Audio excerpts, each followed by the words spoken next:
प्रणित शिंदे जिथं जिथं दिसेल तिथं तिच्या गाडी अडवून तिची फोडतोड केल्याशिवाय आता आम्ही सोडणार नाही की ताईंची गाडी फोडील। मी तुला आज सांगतो, तुझ्या ऑफिस जाऊन मी आज बोललोय, तुझी गाडी ज्या दिवशी त्या ऑफिस समोर थांबेल त्या दिवशी तुझी गाडी फोडल्याशिवाय हा युवक काँग्रेसचा कार्यकर्ता शांत बसणार नाही।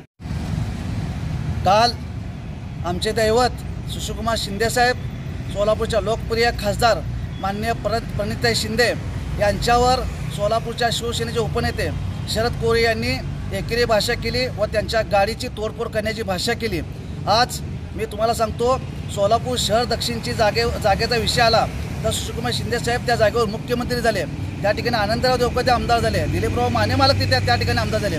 दक्षिण जागा आमची असताना सुद्धा आम्ही सर्व लोक शांत होतो, परंतु काल तू जी भाषा या शरद्या कोळीने केली त्याला मला एक सांगायचं आहे। एकीकडे उद्धव ठाकरे एक सज्जन माणूस शिवसेनेचं नेतृत्व करतो आणि असल्या या फालतूक माणसाला शिवसेनेचा उपनेता केला आणि उद्धव एक प्रकारे बाळासाहेब ठाकरेंच्या विचाराचा एक प्रकारे अपमान झालेला आहे। तिकडे सोलापूरमध्ये निष्ठावंत सैनिक असताना अशा या खंडणीखोर ते पैसे देऊन तिकीट विकत देणाऱ्या या माणसाला आपण उपनेता केलात। यामध्ये शिवसेनेची खूप मोठी शोकांतिका आहे।